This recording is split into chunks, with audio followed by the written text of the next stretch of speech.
Whilst I paint this watercolour sketch of Catbells, I thought it may be useful to you if I read through some hints and tips on creating distance in landscape painting. I will run through the exact colours and mixes that I use later in the video. I'll also go through all the materials, and I will put those down in the description below. These notes are from a workshop I taught last weekend.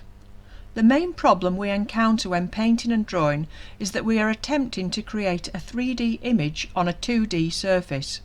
There are several ways we can try to overcome this using the elements and principles of design. The first element we are going to consider is colour. It is very easy to confuse colour with tone. I often use the same colours throughout a painting, but by adding white, grey or black to it, the tone can be very different. We use the word tone very broadly to take us from our lightest lights to our darkest greys, darkest darks, with many changes in between. However, to be technical, tone is really the addition of grey to your colour. Adding white creates a tint and adding black creates a shade. As we know, some colours recede whilst others appear closer. Imagine sitting at the back of a church and the pedestal at the front is of blue and yellow flowers. The yellow flowers will appear closer, whilst the blue will almost disappear. We can use a combination of receding colours and lighter tones to make our horizon seem further away. Most of my landscapes are painted using only 3 primary colours and white. If you are working in watercolour, the white will of course be the white of your paper. To lighten tones in oil and acrylic, we add white to the mix, whereas in watercolour you add more water to make them more transparent and allow the paper to show through. It doesn't matter what medium you are working in, the elements and principles are the same. In general, when we look at the horizon, the tones are lighter and the colour is less vibrant. However, there are always exceptions to the rule. Perhaps it is overcast in the foreground and the sun is shining on a field of yellow sunflowers at the horizon. That is when we need to use other elements and principles to emphasise the distance. Right at the very start, before you begin your drawing, you need to think about composition. Don't just copy the photograph or subject as it is. Think what about the image that attracted you to it and how you might want to focus on that. Some parts of the photograph may be boring and you might want to leave it out altogether. You may want to move things around, chop down trees or move a wall. Do you want your painting to be oblong or square, portrait or landscape? You may want to draw some thumbnails to explore your ideas. The second element of design to consider is space. There may be several miles between the viewer and the horizon in your painting. Let your painting breathe. Don't feel that you need to fill every corner of the paper with detail, and give the viewer's eye time to rest in the midground. Your aim is to keep the viewer within your painting for longer. Don't rush them around with unnecessary clutter. We can't talk about distance without considering perspective. We very often use rivers, roads, walls and paths getting smaller into the distance and towards a focal point. But we often forget to apply the same principles to our skies. Clouds are smaller in the distance and follow lines of perspective. As no one is looking at your painting later will know how the clouds were on that day, you can invent clouds and move them around to create both distance and line. Think about where the weather is coming from. You may want to alter it. I don't draw my clouds, but I do draw a few directional lines. Scale is quite an obvious element of design, and our eyes will pick up things when they are out of scale, such as a hedgehog being bigger than a cow. But it can also be overemphasised and used to create more dramatic distance. You can put a fence post, rock, flower, grass, etc. right at the front of your painting on a large scale to create space and make the viewer feel that they have to look past it. You can also add people or animals in the distance with very little detail. If a person was standing a distance away, you couldn't see that detail, so don't draw it. Unfortunately, cameras pick up more detail than the eye, so imagine yourself there and don't recreate what's in the photograph. Repetition can also help create distance. Think about a line of trees, houses or fence posts. They create movement and enhance perspective too. I use line in my work to create rhythm and direct the viewer's eye around the painting. These lines can be imaginary or altered to enhance your composition. I usually start my painting process by looking at the colours in the sky. I choose my 3 primary colours depending on the greys and blues in the sky and clouds. I then use these colours throughout the rest of the painting. That way you don't need to worry about achieving harmony in your painting. If I have leftover grey and blue from the sky, I use it to start an underpainting of the foreground or for shadows. You can add more colours if you like. This is just how I like to work with limited colours. Depending on your subject, you may have distant hills, fields or the sea.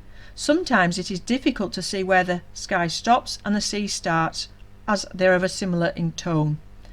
Carefully observe the horizon, looking at both colour and tone. Remember to use scale. Waves and hills are closer together in the distance, and thin horizontal lines work well for this. Continue down your paper, moving towards the foreground. As you reach the foreground, increase your level of detail and the intensity of colour. Don't forget about shadows too. The highlights should be limited and not too fussy. You can use highlights to draw attention to your focal point, and I find that an off-white such as cream can be more effective than brilliant white. Okay, so that's the end of those notes, and they were, like I say, from a workshop I did last Saturday when we were looking at landscapes and distance, and they were all Lake District landscapes where we've got a lot of miles of distance to get into them. So the one I'm doing here, Catbells, it's not got a huge amount of distance in it. It's just got that little one to the distant mountains to the right hand side that I didn't put as much detail in, and obviously put less tone in. I did decide at the end to go over the top with a pen and get that line in that I like working with. You don't have to do that. You could just leave this as a watercolour painting. So I will link down in the description below the reference photograph for this painting of Catbells. Picture of Catbells, sorry. Those of you that are not familiar with it, it's in the Lake District in Cumbria in England. So we're in the northwest of England here, and Catbells is up near Keswick. So I'll go through one at a time the colours that I use, starting with the first one in the sky and working down. So I began with some cerulean in the sky. The sky is very simple, very plain, because there wasn't much. If you look at the photograph, you can just see a little tiny touch of blue, and that's all. The second mix there was cerulean, alizarin crimson and raw sienna, just a touch of raw sienna, so it's more on the purple side than the brown side. And then I put a wash of raw sienna over the whole thing, over the whole foreground. For the distant trees, for the trees that were darker in colour on the right hand side of Catbells there, I used French ultramarine and raw sienna. For the grass, I used sap green, alizarin crimson and raw sienna. So with your greens, as I've told you before, and we've done different things on colour now, if it's a bit too bright, a bit too green, you could pop a little bit of red in, so that just a touch of alizarin crimson, you don't need to put a lot in. So the sap green, the raw sienna with a little touch of alizarin crimson. And in the foreground with a dry brush, you'll see I use my brush on its side, just to get some more of those textures and things where there's, you know, undulations in the ground. I use some raw sienna and some burnt sienna, and you'll see, if you look at the paper there, that I've got some tape to the right hand side. So when I'm using a pad like this, I quite often tape it down just at the side, so that if I'm using a lot of water, it doesn't curl up.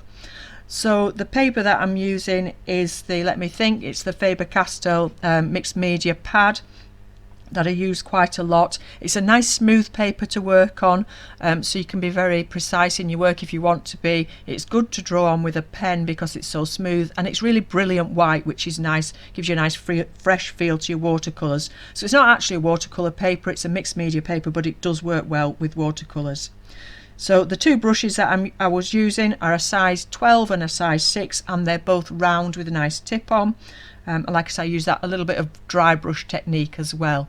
So I think that's everything I need to say about that. I will link the reference photograph down below, and I will also put a list there of the equipment that I've used, including that pad and the various colours and the colour mixes. So most of these colours, the siennas, are, you know, earth colours which work well for your landscape painting. Okay, so any questions at all, please do feel free to ask. I hope you got something out of those notes.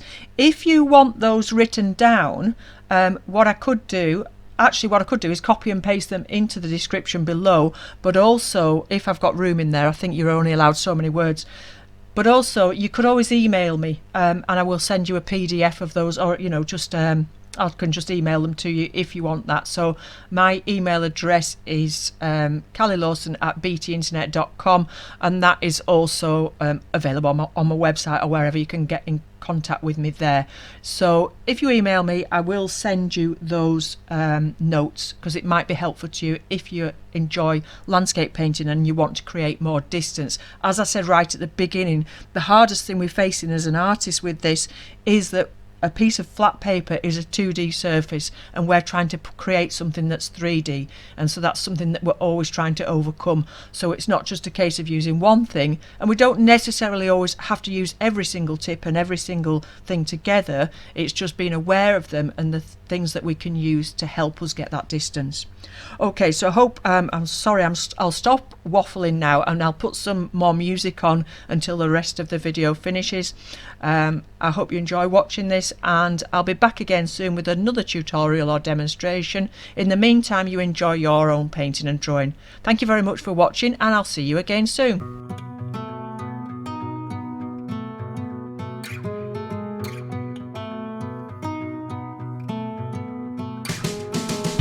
Who am I to say what you should want?